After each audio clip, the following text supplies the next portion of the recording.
Floor and Ceiling was live at the McDonald's All-American Games yesterday, so let's take a first look at the 2026 NBA draft class. Darryn Peterson is a surefire contender to go number 1 in 2026, and he was one of the co-MVPs of the boys All-American game. At 18 years old, Peterson is an explosive yet silky smooth guard with a clean and confident jumper that goes along with highlight-producing hops. When Peterson leaps, it seems like he's gliding through the air. The incoming Kansas freshman currently plays his high school ball for prolific prep, but really, Peterson has a history of production at all levels. In February, he scored 58 points to lead his school past AJ Dybantsa, and previously, he also had 33 points to beat Cam Boozer. In this game, Peterson finished with 18 points. Watching him live, he reminded me of a bouncier Damian Lillard with how effortlessly he scored off the bounce. Cameron Boozer, the son of Carlos Boozer, is an ultra-efficient forward with an incredible track record of winning at the high school level. He was the game's other co-MVP, and since I've spotlighted Boozer on Floor and Ceiling before, I won't take too long on him, but I did write more words for the Sports Illustrated network that you guys should check out in the description below. Earlier in his career, Boozer was more of a paint bully who used his superior strength and frame to finish everything at the basket. Now, in recent years, he's also developed into really much more of an inside-out threat who can also push the ball in transition, attack the rim in the half court, and create his own shot from the perimeter. Boozer faces some questions over whether he'll be a 4 or a 5 at the next level, and sure, he doesn't have the same level of run and jump athleticism as Peterson or Dybantsa, but there comes a point where his two-way production becomes undeniable. The Duke commit finished with a 16-point, 12-rebound double-double, and in many ways, he reminds me of Paolo Banchero. If anyone can compete to go number 1 in 2026 against Boozer, Peterson, and AJ Dybantsa, it's shaping up to be Nate Ament. The 18-year-old Virginia native stands around 6'9", 6'10", and he moves really fluidly while having projectable shooting and ball handling outcomes. Ament has to keep refining his game, that's for sure, but he also seems like a real dribble pass shoot prospect while looking the part in terms of physical and positional dimensions. To be totally honest, he was the prospect who captivated me the most at Barclays Center. It helps that I hadn't watched Ament live yet, but he really causes an impression with his touch, mobility, and feel. Ament's scoring was my favorite part of his game. He had 12 points on Tuesday, but I also thought that he played with a solid sense of where to be and when to move the ball. An important note here is that Ament is yet to make a college decision, with Arkansas, Duke, Kentucky, Louisville, and Tennessee all in play. Thinking about comparisons in recent memory, Ament reminded me a little bit of Matas Buzelis with his lanky frame, unorthodox playmaking, and shooting for his size and position.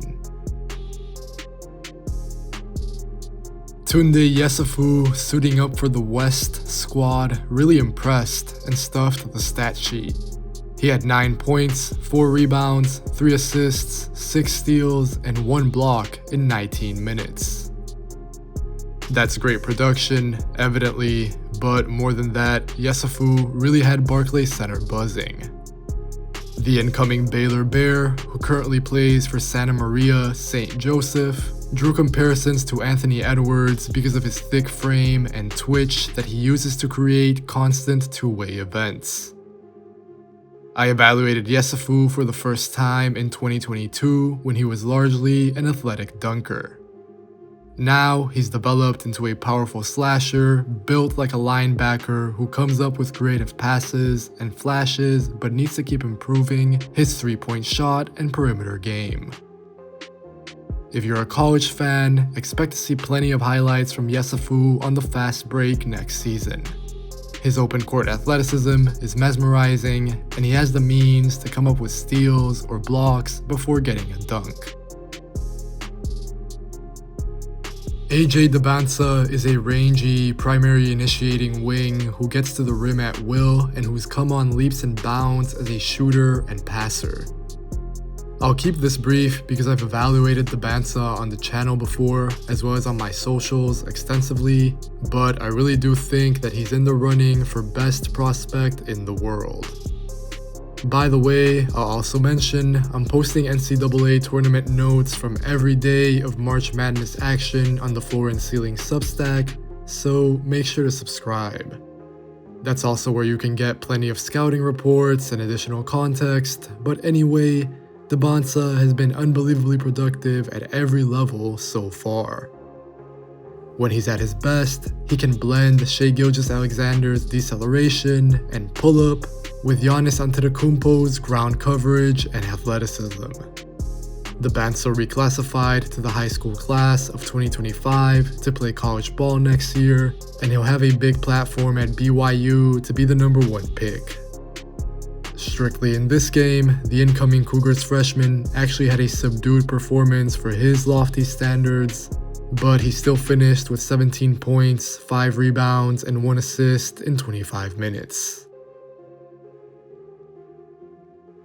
18-year-old Alijah Arenas is a natural scorer, a born bucket getter if you will, and he did just that in spurts on McDonald's All-American night, dropping 11 points in 13 minutes. The incoming USC freshman, if he sounds familiar, is the son of longtime NBA guard Gilbert Arenas. His dad sat courtside on Tuesday night wearing his son's jersey. However, it's worth noting that Alijah did seem to struggle at times with the increased physicality that came with competing against the very top of his class.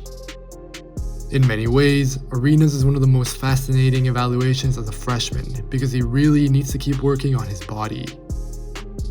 Here, it's also worth mentioning that he's played his high school basketball so far at Chatsworth. Arenas has experience being the man on his squad, but if we're being truthful, his school doesn't really have as competitive of a schedule compared to other top prospects.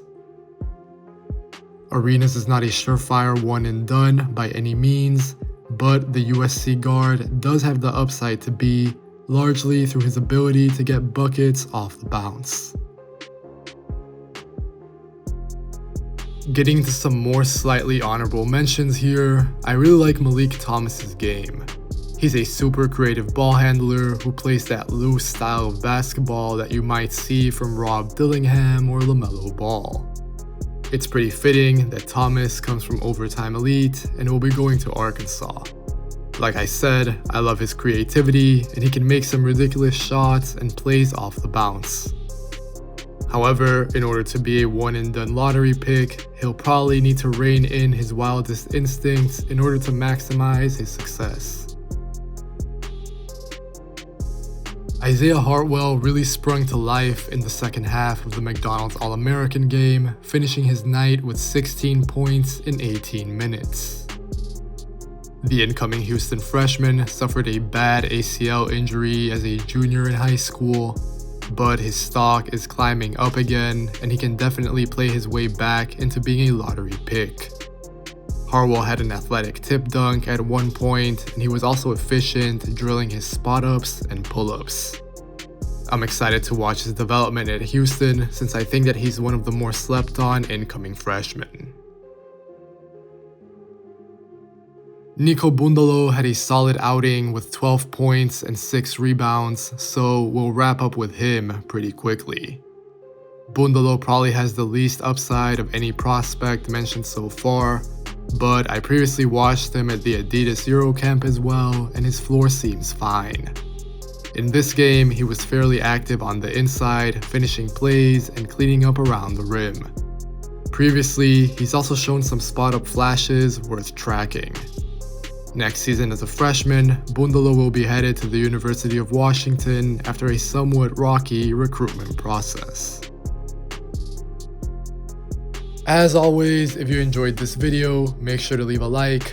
Make sure to leave a comment telling me what you make of all of these prospects and who you think will go #1 in 2026. Make sure to subscribe to the Floor and Ceiling Substack. And if you want to watch more content like this, subscribe to the channel as well. Take care, and I'll catch you guys next time.